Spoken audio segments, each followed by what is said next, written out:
Yo hoy le he titulado a esto, al sermón, la conversión de un auténtico escéptico y un inquieto buscador. Para mí, Natanael representa eso. Por un lado, un auténtico escéptico, no tuvo ningún reparo en decir de Nazaret puede salir algo bueno, pero al mismo tiempo un auténtico también y un inquieto buscador. Porque a pesar de que de Nazaret no podía salir nada bueno, él se fue a tener ese encuentro con Jesús. Y en la misma conversación pasa, ¿puede salir algo bueno de Nazaret? Y en poco tiempo dice, Rabí, tú eres el Hijo de Dios, el Cristo, el Rey de Israel. Fíjate tú, ¿eh? Lo que supone, yo no sé qué tenía Jesús, pero es que un ratito de conversación con él cambiaba la perspectiva y la vida de la gente. Y podéis encontrar el relato en Juan capítulo 1, versículos 43 al 51. Y vamos a ir al relato a cachitos, como yo digo. Me gustaría ir hablando del tema y que tengáis la Biblia, los que la tengáis abierta, para comprobar que lo que estoy diciendo no es ninguna perversión de la escritura. Lo que a mí me gustaría que viésemos en primer lugar es el problema de Natanael. Que fuésemos bueno, lo que os pido no es difícil para nosotros, porque saber identificar el problema en el otro tenemos matrícula de honor. Y entonces seguro que vamos a probar. Identificar el problema en la vida de Natanael es fácil. ¿Sabéis que fue Felipe quien, después de estar con Jesús, Felipe era un discípulo de Juan el Bautista y fue de esos dos discípulos que escuchaban de Juan que Jesús era el Cordero de Dios que venía a quitar el pecado del mundo, entre otras cosas. Y que se encontraron con Jesús y le preguntaron acerca de dónde vives, ¿no? Y Jesús le dijo, ven y ve. Es curioso, ¿eh? Que los primeros que te preguntan dónde vives, sin conocerlos demasiado, les digan, no, vente, no te voy a esconder, vente a casa. Y pasaron con él la tarde. Y bueno, ¿cómo salieron tú? Enchufadísimos. Habían descubierto que Jesús realmente era el Cristo del que hablaba Moisés. Y cogió a Andrés, que era hermano de Simón Pedro, y se fue a por su hermano y le dijo, oye, hemos descubierto al Cristo. Y Felipe se fue a su amigo Natanael y le dijo, oye, he pasado la tarde con aquel del que escribió Moisés, el Mesías, el que había de venir. Es de Nazaret, entre otras cosas, ¿no? Habló de que era hijo de José y natural de Nazaret. Es entonces cuando Natanael exclama y dice, ¿es que acaso puede salir algo bueno de Nazaret? Y bueno, eso muestra ya un problema, ¿no? Natanael no era de Jerusalén, sino era también de Galilea, como también era Nazaret de Galilea. Pero él se creía con el derecho de menospreciar a Nazaret. Era un pueblo más pequeño, una aldea más pequeña y muy primitiva. Pero a mí me llama la atención en este pasaje que descubro que el cristianismo era de Nazaret entonces y sigue siendo de Nazaret hoy. Hay mucha gente que se escandaliza del Evangelio y se escandaliza del cristianismo precisamente porque nos ven y dicen, ¿acaso puede salir algo bueno de ese menospreciar al otro?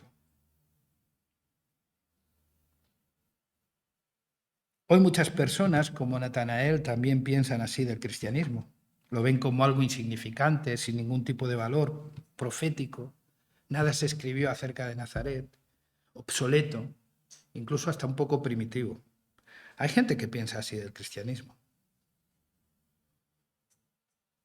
Es verdad que hay ciertas narrativas dentro de la Iglesia y ciertos liderazgos que hacen que estas formas de entender y de ver el cristianismo puedan tener cierta razón, porque hay verdaderas sectas funcionando por todo el mundo. Pero esta actitud de menosprecio hacia lo otro, hacia el otro, crea dos problemas a Natanael. Un primero, y a cualquier individuo. Un primero que tiene que ver con el menosprecio hacia otros basados en prejuicios. Él tenía un prejuicio respecto a tenía una idea preconcebida de Nazaret, un juicio de valor sobre Nazaret, y él pensaba que de esa región, de esa aldea, no podía salir nada bueno. Y hay gente así, que piensa del otro así, que menosprecia al otro.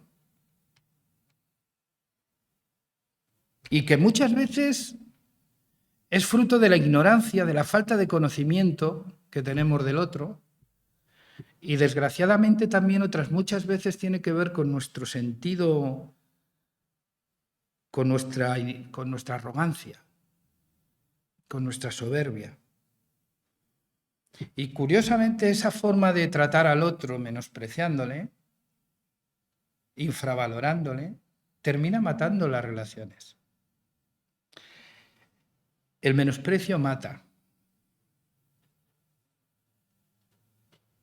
El menosprecio mata porque mata al otro. Y tenía otro problema, es que ese menosprecio hacia Nazaret llevaba implícito un menosprecio de la figura y de la persona de Cristo, ¿no? El rechazo al cristianismo puede producir una degradación moral y nos puede dejar sin posibilidad y sin alternativa en cuanto a Dios. Así que, por un lado, identificamos una de las dificultades de Natanael, y es que es una persona escéptica y con un sentido de menosprecio hacia aquello que no encaja, con ciertos prejuicios, digamos, ¿no? Los prejuicios son malísimos. No sé, a veces los tenemos, ¿no? A veces tenemos juicios de valor sobre el otro por el color de la piel, por la procedencia, por el origen, por la confesión, por la religión, por muchísimas cosas. Y tenemos una idea equivocada sobre el otro y muchas veces es fruto de la ignorancia, porque cuando tratas con la persona te das cuenta que muchas cosas son verdaderos mitos, cosas que no son verdad, que están en nuestra cabeza, pero que no tienen nada que ver con la realidad. Así que,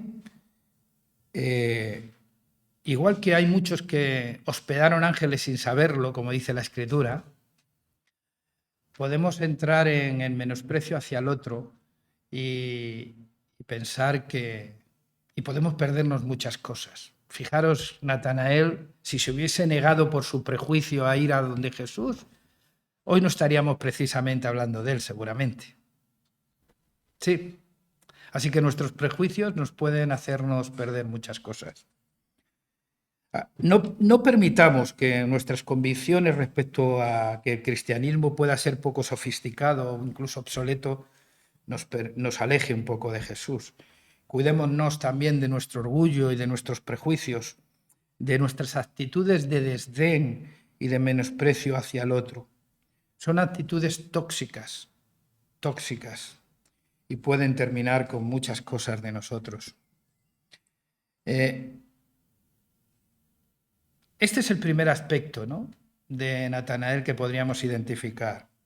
Un problema que tiene que ver con el orgullo y que tiene que ver con sus prejuicios. Pero más allá de ese problema, Natanael manifiesta una gran necesidad. Cuando él dice, y lo vemos en el cambio, Tuvo esa capacidad de ir, de responder a la invitación de Felipe, encontrarse con Jesús y de esa declaración tan desafortunada, ¿puede salir algo bueno de Nazaret?, a decirle a Jesús, tú eres el Hijo de Dios. Decir que era el Hijo de Dios era decir, reconocerle como Dios para un judío. Por tanto, fijaros hasta qué punto es... Jesús empieza a darle ciertas evidencias sobre su persona y Natanael cambia de parecer muy rápido, a veces demasiado rápido. Jesús nos lo presenta como un verdadero israelita en el cual no hay engaño. Una persona de fiar, ¿no? A pesar de lo escéptico que podía ser, pero yo digo que es un auténtico escéptico por eso, porque era una persona auténtica, transparente, sincero, rudo, con prejuicios, sí, pero tenía esa virtud de todo buscador, ¿no? Era alguien que buscaba la verdad. Por eso fue. Me pasa un poquito como yo cuando veo un título de un libro y pongo en Facebook una crítica absoluta al título y luego cojo, lo pido que me lo regalen y me lo leo en poco tiempo. Y digo, vaya libro, interesante libro. Pues eso pasa, ¿eh? Tienes un prejuicio respecto a una cosa y cuando le das solo la oportunidad de ser escuchado, te das cuenta que el que estaba equivocado eras tú. Y eso le pasó a Natanael, ¿eh? Era un hombre verdadero israelita, un hombre con sed de la verdad, una persona sincera, alguien en el que no había engaño, como dijo Jesús. Y para entender un poquito todos sus prejuicios, podríamos ponernos un poquito en su piel y decir que me imagino que como un verdadero israelita no llevaría bien vivir bajo el dominio y el sometimiento del Imperio Romano, ¿no? La nación de Israel, el pueblo de Dios, sometido a la esclavitud, ¿no? Al dominio del Imperio Romano. No lo llevaría bien. Y seguramente que como verdadero israelita albergaba en su corazón la esperanza de la venida del Mesías, que muchos lo asociaban a la liberación del sometimiento al Imperio Romano. Terminaría con ese periodo de esclavitud. Antes de Jesús habrían aparecido muchos líderes carismáticos que podrían ser ciertamente, al parecer, mesías, ¿no? Cuando alguien está esperando algo con mucho deseo, pues empieza a verlo en todos los sitios y a equivocarse y a desencantarse. Y puede ser que también él tuviese un poquito de eso, ¿por qué no decirlo? Y detrás de todo eso, pues sus prejuicios, ¿no? Alimentándose de esas posibles decepciones. Cuando Jesús le dice, he aquí un verdadero israelita en el cual no hay engaño, él le pregunta, ¿y de qué me conoces? La verdad que es una pregunta que la puedes, no sé el tono que le daría, pero puede ser una pregunta que nace de la curiosidad o puede ser una pregunta que nace de la soberbia. ¿Y tú de qué me conoces a mí? A ver, para decir eso, ¿no? No sabemos qué inspiró esa pregunta, pero Jesús admitió el desafío, el reto. Y le dice, antes de que Felipe fuese a por ti, yo te vi cuando estabas debajo de la higuera.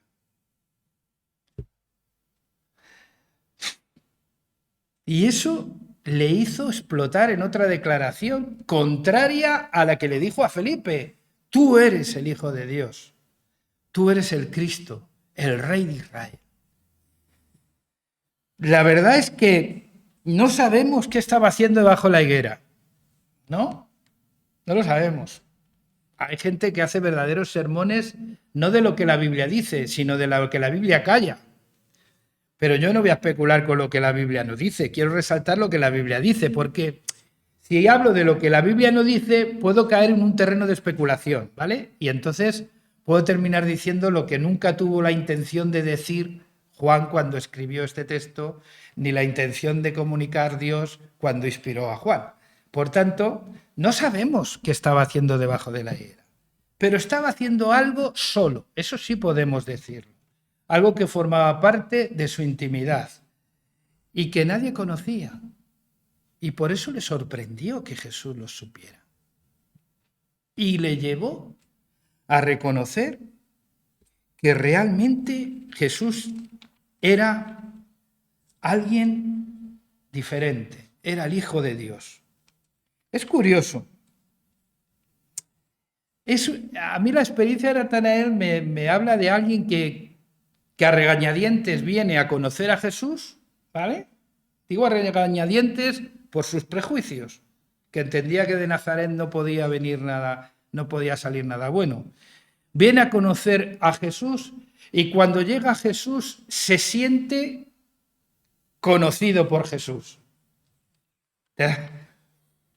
Eso es lo sorprendente. No sé si os ha pasado a vosotros. Habéis llegado.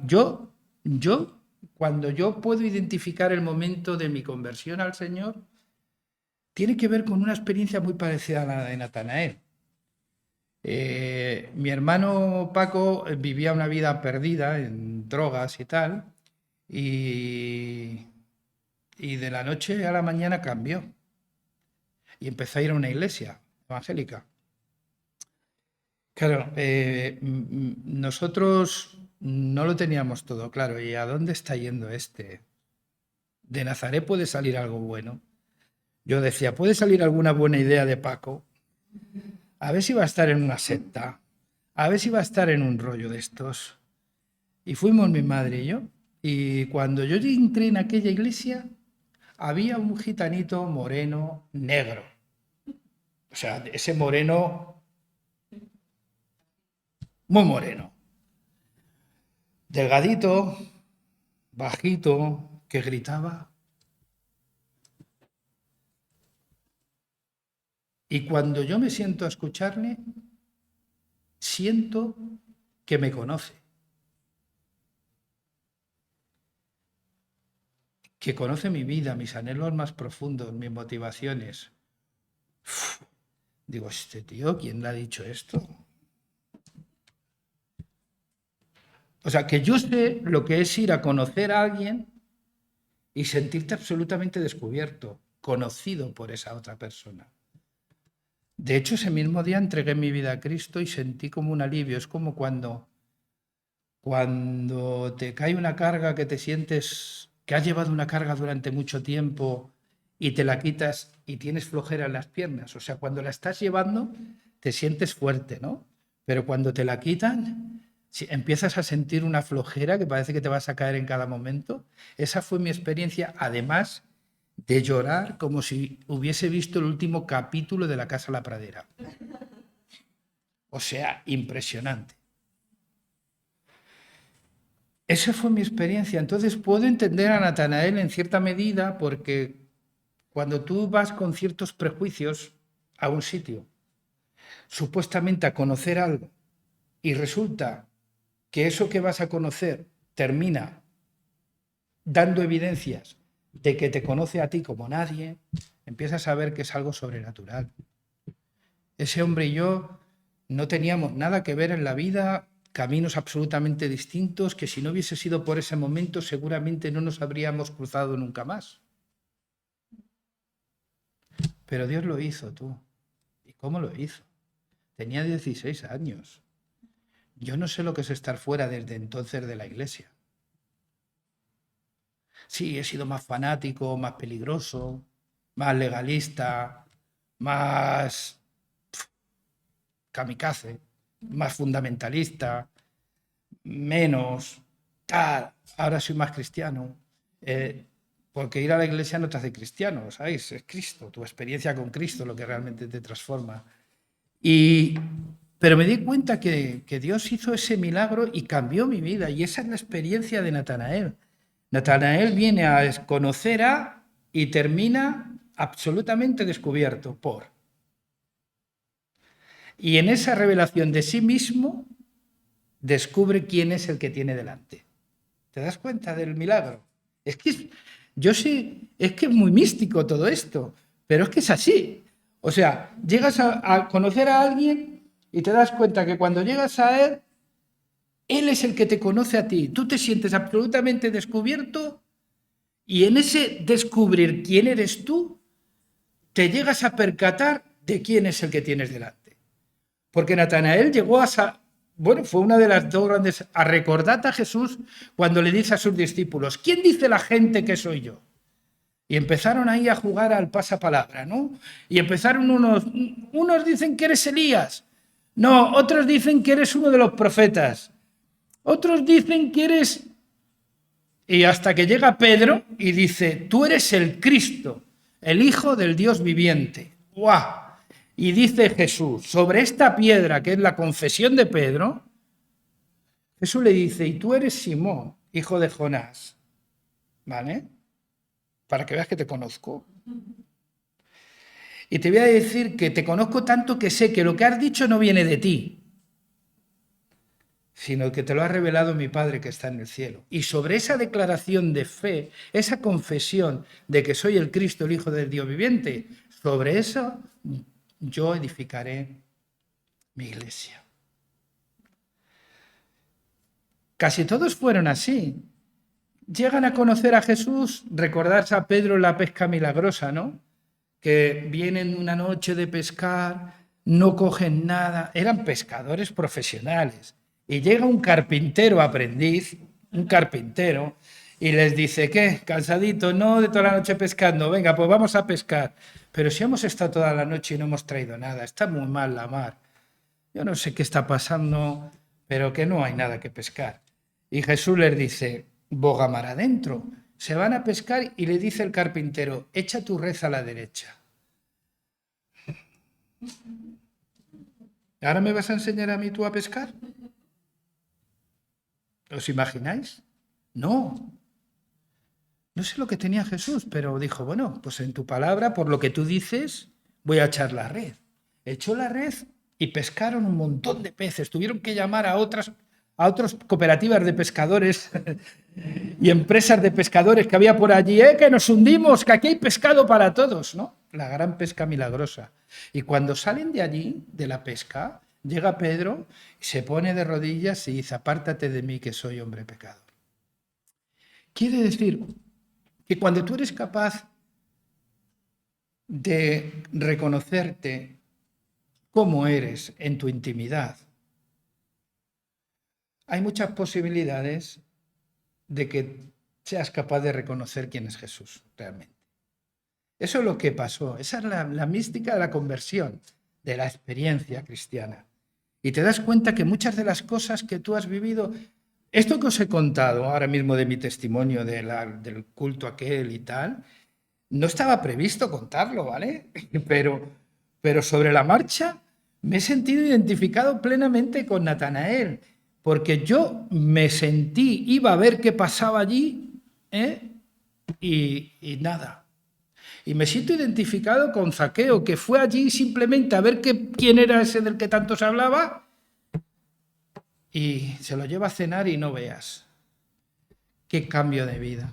Y con Natanael igual. Llega Natanael y le dice Jesús, yo te vi cuando estabas debajo de la higuera. Y de repente se siente descubierto en su intimidad, porque nadie sabía lo que estaba haciendo.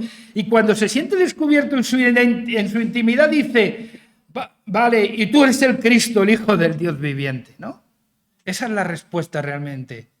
Y Jesús le dice, ¿tanto te asombras porque te dije que te vi cuando estabas debajo de la higuera? Pues no veas lo que te espera a partir de ahora, porque verás ángeles descender y ascender a los cielos. Es curioso, ¿no? Porque es esa experiencia que forma parte de aquellos que hemos conocido a Jesús, ¿no? Que no tiene por qué producirse de la misma manera en todo el mundo, en todos, ¿no? Pero te das cuenta que sí forma parte de la vida ordinaria. Jesús se va con unos de pesca y vienen con una conciencia de pecado enorme. Se encuentra con un señor, le dice que estaba debajo de la higuera, que él le vio, y descubre que él es el Cristo, el Hijo del Dios viviente. Es curioso que hay cosas que pasan dentro de nuestra vida cotidiana que que forman parte de una experiencia de cambio en nuestra vida, que a veces no le damos importancia porque son demasiado poco místicas, ¿no? Como para tenerlas en... Algunos hablan de su experiencia como si hubiesen tomado café con Dios directamente y les hubiese cambiado la vida. Pues, ¿no? Hoy no es que haya mucha gente que ame y busque la verdad, ¿verdad? Como nuestro amigo Natanael. Vivimos en una época de crisis de la verdad. La verdad ha dejado incluso hasta de importar. Es impresionante cómo me duele ver cómo no le importa a nadie la verdad. A nadie que le debería de importar. Más poderosos. Cada uno tiene su propia verdad y la defiende. La defiende a cualquier precio. Aunque para ello tenga que echar mano de la mentira. Es curioso, porque ves a muchos defendiendo su verdad por medio de la mentira, pero bueno, se puede defender la verdad con la mentira. Lo hace mucha gente. Yo espero que en algún momento esto acabe explotando. Cuando yo veo a Natanael, me doy cuenta de una cosa. Lo que voy a decir puede sonar fuerte, ¿vale? Pero estoy convencido de ello. Es mejor un auténtico escéptico que un falso creyente. Es mejor un auténtico escéptico que un falso creyente. Sabéis que el escéptico es aquella persona que no se cree todo lo que le cuenta. A mí me encanta que la gente no crea a la primera todo lo que le cuenta. El escéptico necesita experimentarlo, necesita verlo, por él mismo, comprobar la veracidad de la afirmación a la que se refiere. Y en ese sentido, todo lo escéptico que era Natanael, que era un auténtico, porque era escéptico, pero era un hombre sincero, no había engaño en él. Entonces, yo digo que es mejor un escéptico auténtico que un falso creyente. Hace mucho más daño a la Iglesia, no sé a tu fe, pero a la Iglesia le hace mucho más daño un falso creyente que un escéptico auténtico. A un escéptico auténtico, como hemos podido ver en la persona de Natanael, se le puede llevar a Cristo, ¿verdad? Sin embargo, el falso creyente está en una aureola de falsa seguridad y de autoengaño que puede incluso articular un discurso como el tuyo y decir las mismas cosas, pero vivir otra cosa completamente diferente, con lo cual es más complejo. Para ser un cristiano sincero no es necesario saberlo y entenderlo todo, ¿no? Todo lo que hay que vivir es comprometidos con la verdad que conocemos, simplemente. Escuché una vez a alguien decir algo que me llamó la atención. Dice, hay personas que viven verdades como si fuesen mentiras y otros que viven mentiras como si fuesen verdades. ¿Y qué prevalece? No hay nada en la historia de la Iglesia que haya perjudicado más a la Iglesia, que haya dañado más la imagen de Dios, que la mentira o la hipocresía. Y quiero terminar haciendo un resumen de lo que para mí ha supuesto el encuentro de Jesús con Natanael. ¿Y qué me enseña a mí? ¿Qué me ha enseñado a mí? Primero, lo que primero me ha enseñado es que no hace falta esperar la visita de ningún ángel para ir a Jesús.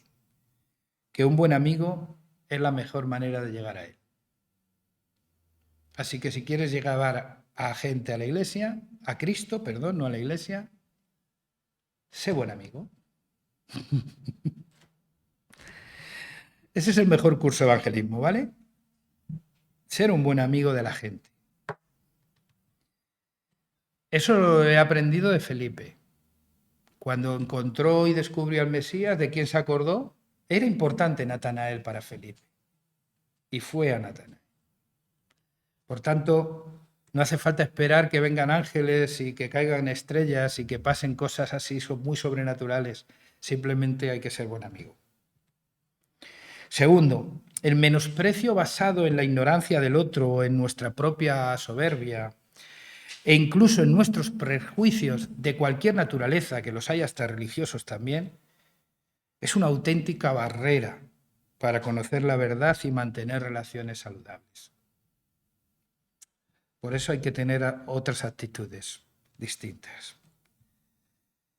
Tercero, que he aprendido que el menosprecio del otro me puede llevar a menospreciar lo más importante de mi vida. En este caso era conocer a Jesús en la persona de Natanael. ¿Cuántas cosas nos perdemos cuando menospreciamos a nuestros semejantes?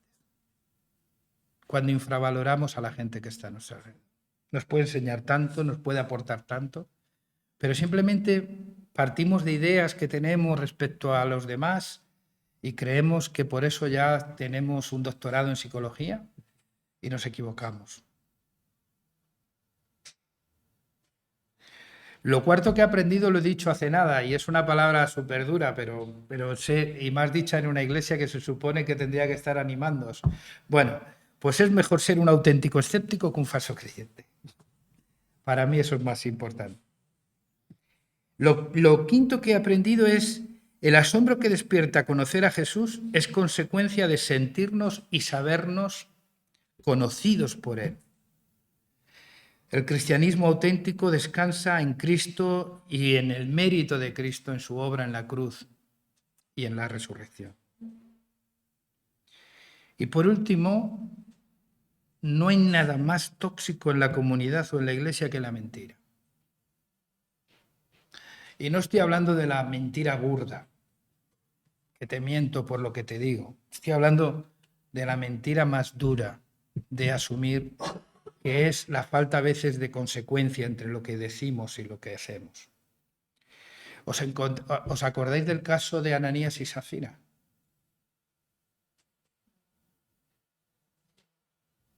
Mintieron al Espíritu Santo, dice Pedro, y cayeron fulminados. La gente tenía miedo de juntarse, de juntarse con los creyentes después de que pasase eso. Bueno, yo no quiero que pase eso, ¿vale? Que se muera nadie, pero sí nos muestra el daño, porque si el tamaño del castigo determina la gravedad de la maldad, estamos dándonos cuenta que la mentira... No, yo sé que muchos a lo mejor pensaban que ser homosexual es más grave. Bueno, pues a lo mejor no lleva un chasco, ¿eh? Pero mentir al Espíritu Santo, mentir, es decir, hacer una cosa, dar por hecho una cosa y hacer la contraria. No quiero ahondar mucho porque a mí siempre me dio un poquito de pavor este pasaje, ¿vale? De Ananías y Safira. Fijaros lo que dice Colosenses capítulo 3, versículo 9. Dice, no andéis engañándoos unos a otros, despojaos de la vieja y pecadora condición humana. Fíjate tú.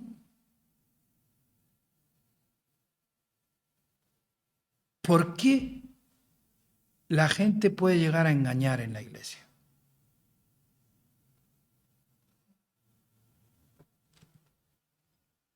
¿Por qué creéis que la gente puede llegar a engañar en la iglesia? Vamos a ir un poco más atrás y luego os vuelvo a hacer la misma pregunta. ¿Qué es más importante, lo que opine la iglesia de ti o lo que opine Dios de ti? Dicho eso, ¿por qué la gente engaña en la iglesia? Si lo que importa es lo que Dios ya sabe, ¿por qué la gente engaña en la iglesia? Os digo por qué.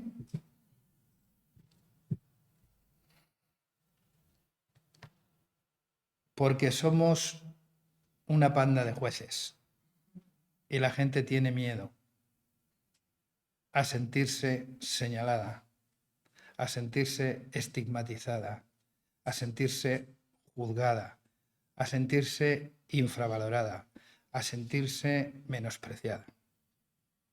Y hay gente que tiene que forzarse a ser otra persona durante su convivencia en la iglesia porque piensa que si él es tal y como es, no le aceptarían. No sería alguien importante para la comunidad. Ay, qué cositas me están entrando por el cuerpo, pero no las puedo decir todas porque algunas hasta no estarían bien. Es para cerrar esa iglesia, ¿no crees tú? Una iglesia que hace que la gente tenga que engañar para sentirse aceptado es anticristiana. Por favor, yo quiero quereros siempre. Es que he decidido querer a la gente tal y como es. Y ahora bien, si Dios sabe todo lo que cada uno de nosotros hacemos, ¿por qué me voy a enfadar yo porque tú te equivoques? Si yo me equivoco tanto, igual o más que tú.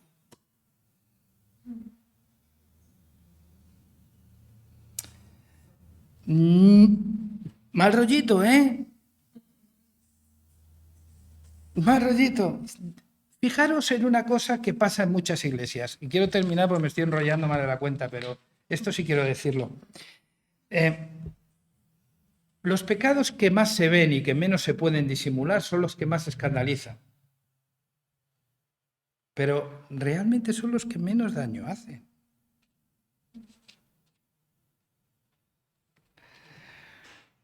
A veces convivimos muy mal con aquellos, ahora se han puesto de moda los pecados sexuales, siempre lo han sido porque son muy escandalosos los pecados sexuales, ¿verdad? Pero ¿y la mentira, tú? ¿Hay algo más dañino que la mentira?